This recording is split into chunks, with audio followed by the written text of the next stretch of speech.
Kunin ko na tong isang bunga kasi sayang eh. Katulad yan parang ano na, ano ba tawag nito, nabubulok na siya at nilalanggam na, dapat tanggalin na siya. Kasi ayun, marami rin ibon dito mamaya mamaya lang ang butas-butas na siya kasi sobrang lambot na niya. Ayun. Ayun, nadudurog na nga pag ano. Sariwang-sariwa ka from diyon, sarap nito.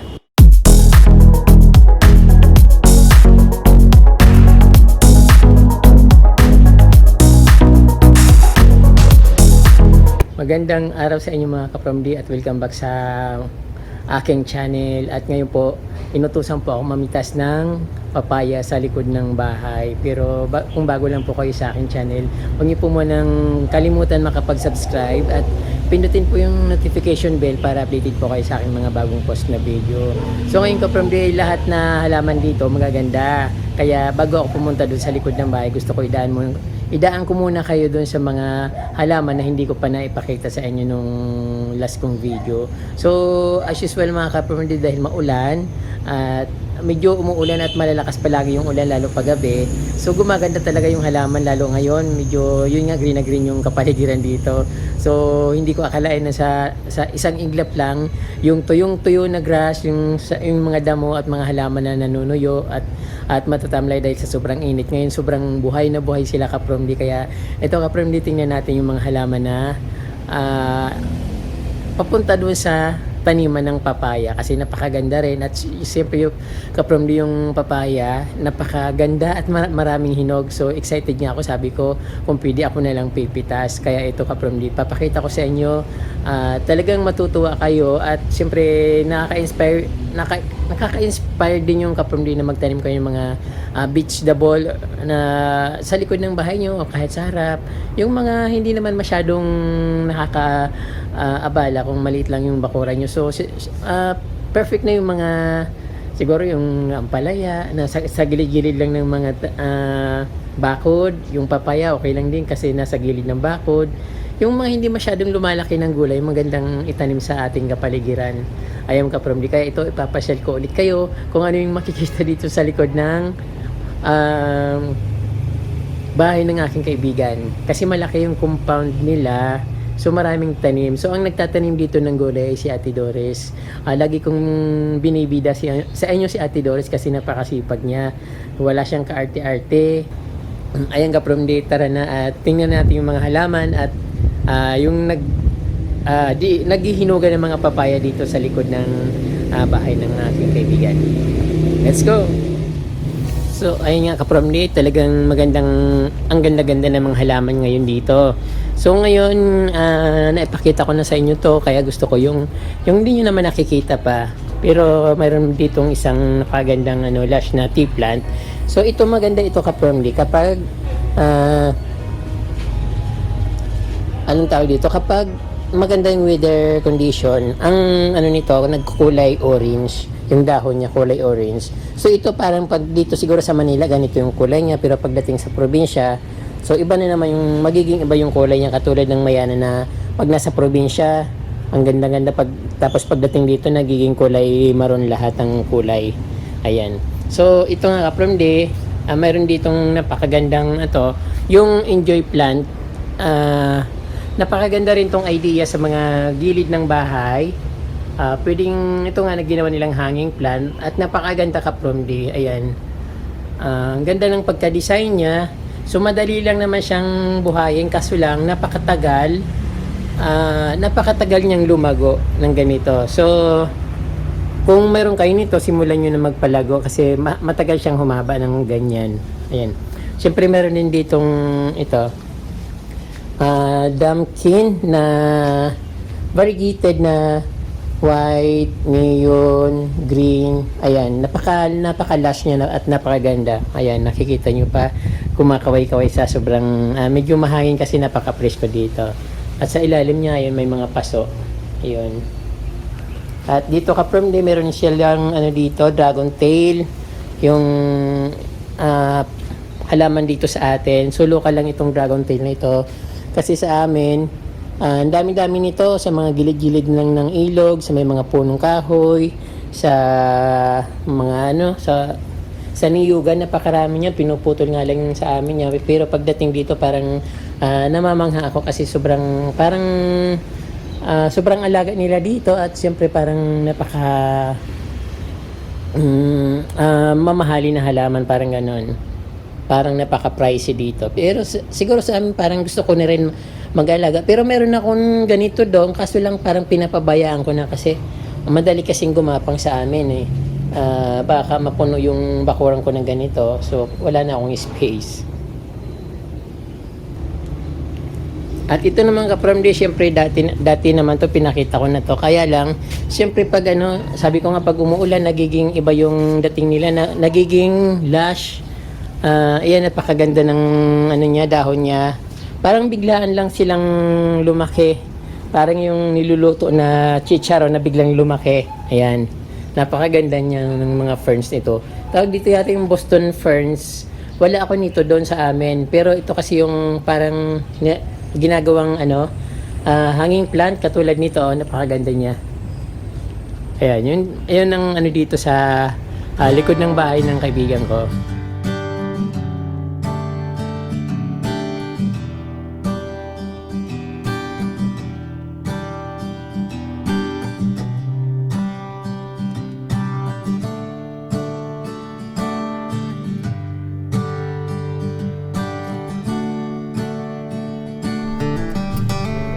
Napakaganda niya. Sana magkaroon din ako ng ganyan. Siyempre yung ito naman napakita ko sa inyo, yung napakalaking mga snake plant. Ayan, snake plant na malalaki. Tapos yung ito, yung pumpkin na napakaganda. At yun ang nakikita nyo, kung ano yung nakikita nyo dito sa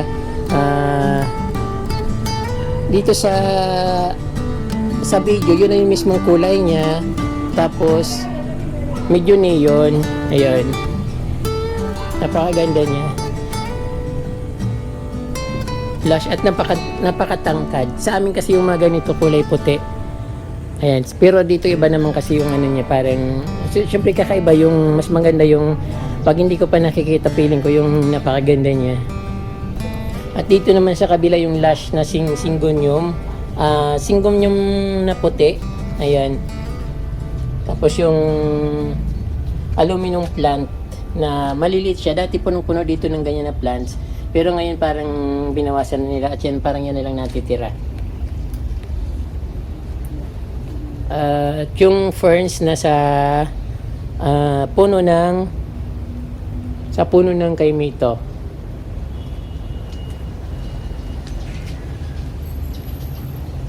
Then yung ni Ate Doris dito, yung croutons na binili niya sa Laguna yata to binili nung pumunta kami ng Laguna, pero ang ganda-ganda na ngayon. At yan, parang last na nga dating niya, ay yung tingnan, napakaganda niya. Ito, lalo na ito, ibang variety naman ito ng croutons, parang double yung dahon niya. So actually, alam ko na itong mga halaman nito, kaya lang pag yung nga kaprom di pa, parang nagkakaedad na, makalimutin na masyado, so hindi ko maalala kasi sa dami ba naman na mga halaman na nakakasalamuha ko, hindi ko naman talaga maalala yung mga pangalan nila. Ayan, ito naman yung crouton na napakaganda nito, yung pag nainitan siya parang basta yung ganyan na yung pinakakulay niya, pero minsan medyo tumatangkad pa yung kulay niya, mas tumatapang pa, mas ganon, kaya ang ganda-ganda niyang tingnan.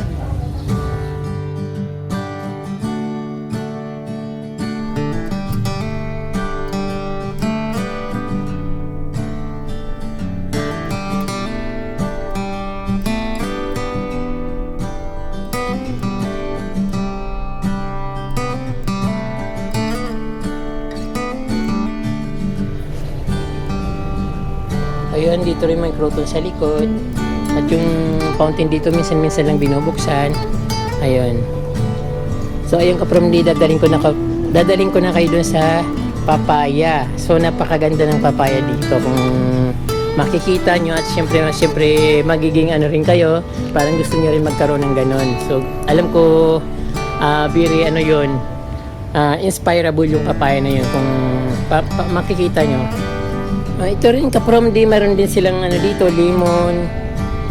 Maliit pa, wala pa siyang bunga. At siyempre yung dahil mahilig siya gulay si Ate Doris, ito nagtanim din siya ng pipino. Kala ko nito patula, sabi niya pipino raw ito.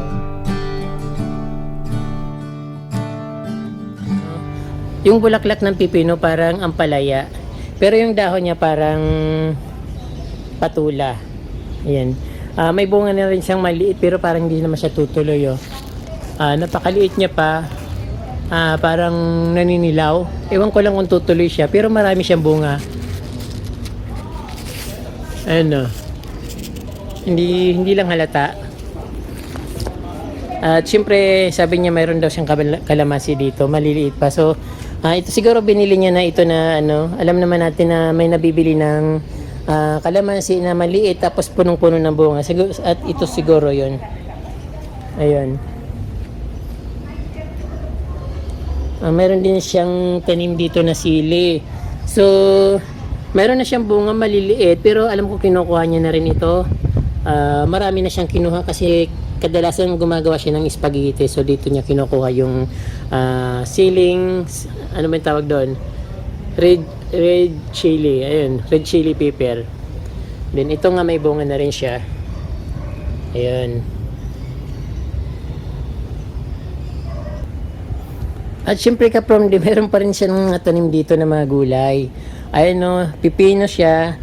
Kala ko dati sabi ko nga dati, kala ko patula, yung pala pipino. So may mga bunga na rin siya na maliliit. At meron din dito, talong, ayun, eggplant, kasama ng crouton at pandan nasa likod. At meron din kamatis. So meron na siyang kamatis na dito malaki, kaya lang nasobrahan sa init. Namatay siya, pero kumuha na siya ng bunga dati. Tapos ito basil, ito yata yung basil.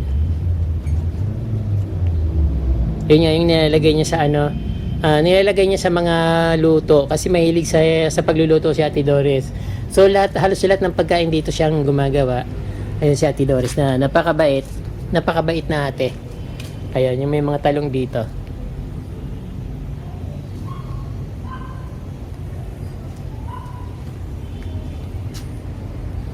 Meron din siya kamuting kahoy dito.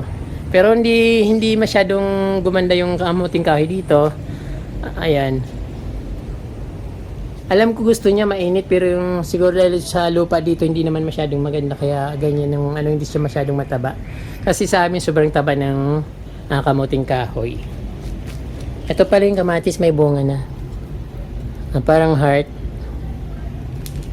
So ito nga kaprom di, medyo yung dito sa banda dito sa gilid, medyo malilit pa yung bunga nito, saka payat yung puno na ito. So kalibil ko lang yung height niya, mas mataas pa nga siya sa akin. Ayan, kung nakikita niyo yung puno, ayan. So yung height ko hanggang dito lang.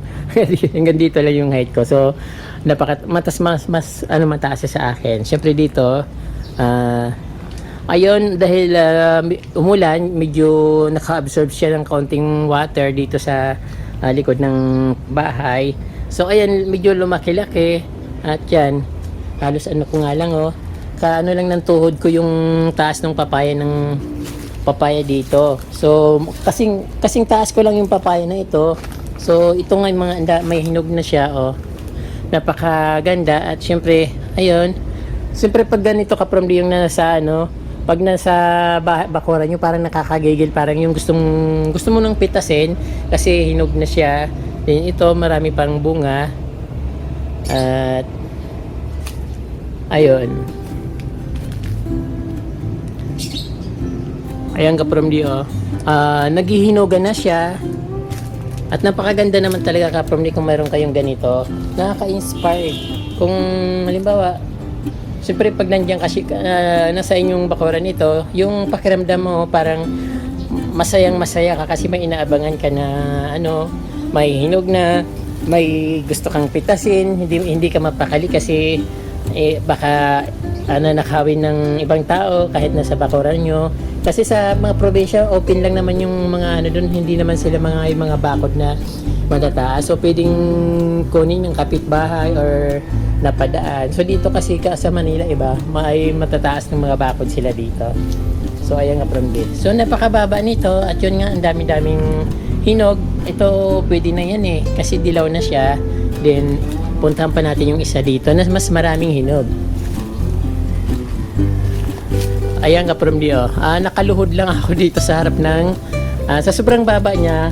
Nakaluhod ako dito sa harap ng papaya. Ayan, ilan tong hinog na to. Parang ano nga, nabubulok na siya. Nilalanggam na. Then dito.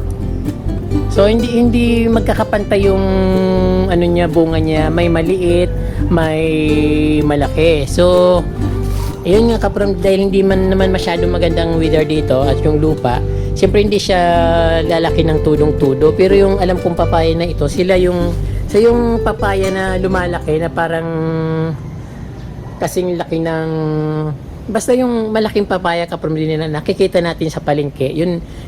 Ito yun.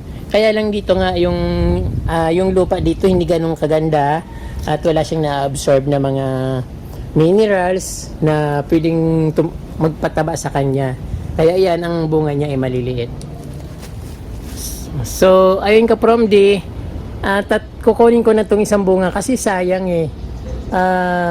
Katulad yan parang ano ba tawag nito, nabubulok na siya at nilalanggam na, dapat tanggalin na siya kasi ayun, marami rin ibon dito mamaya mamaya lang ang butas-butas na siya kasi sobrang lambot na niya. Ayun nadudurog na nga pag sariwang-sariwa kaprom di, ang sarap nito. Actually ang gusto kong papaya kaprom di yung ganito lang, yung manibal, kasi pag gusto ko siyang kinakain tapos sinasawsaw sa suka na may asin, yun ang gusto kong kainin, papaya na manibal kasi siya malutong. At itong isa pwede na rin itong kunin. Kasi siya nahinog na rin siya at maganda na yung maganda na yung pagkahugis niya, yung kulay niya. Perfect na itong, hindi pa naman siya siguro hinog na hinog sa loob. Medyo siguro yung dito banda, medyo matigas pa yon. Pero dito okay naman siya. Kaya lang kapag malalaking papaya, yung yung balat niya matigas. Kaya siguro konting hinog pa nito. Pero sabi ni Ate Doris, ay bibigay niya raw sa kay kuya, sa kapatid niya. Ayan, iwanan ko na lang siya dito. So ako na yung pipitas. Bahala na silang kumuha dito. Ayan. So ayan po kaprom di, marami pong salamat sa inyong panonood. Naway na enjoy nyo at nagsilbing inspiration yung papaya dito na makapagtanim kayo ng mga gulay sa inyong bakuran kahit isang puno lang. At kung ano yung gusto nyo na itanim, basta at least mayroon kayong gulay o vegetable sa inyong bakuran. Kasi sa probinsya kaprom di, sa kubo ko, kahit hindi ko pinapakita yung tanim ko doon, meron din akong tanim na gulay doon. Kaya lang mas napupokus ako sa halaman. Kaya yung puro halaman na lang yung napapakita ko. That time meron din akong papaya na binidyohan dati. Kaya lang yung ko doon, lupa mababa. Yung lupa pala ng kapatid ko mababa. So daanan siya ng tubig. Madalas umulan sa amin, yung papaya ayaw niya ng matubig na lupa. Gusto niya medyo tuyo at syempre nasa mataas na lugar. Kaya lang yung papaya ko doon namatay kaagad, pero yung bunga niya napakalaki. Namatay kaagad siya kasi nabababad yung puno niya sa tubig. Yun lang yung kapromdi. Kaya pag nagtatanim kayo ng papaya, dapat medyo nasa mataas na lugar at medyo syempre malambot yung lupa para mas maganda yung pagbunga niya, at syempre mas madaling lumaki at mas malalaki yung bunga pag maganda yung lupa. So ayun nga from di, marami pong salamat sa inyong panunod at huwag niyo pong kalimutan mag-subscribe at i-touch po yung notification bell para updated po kayo sa aking mga bagong post. Maraming pong salamat sa inyong kaprom di at mabalos.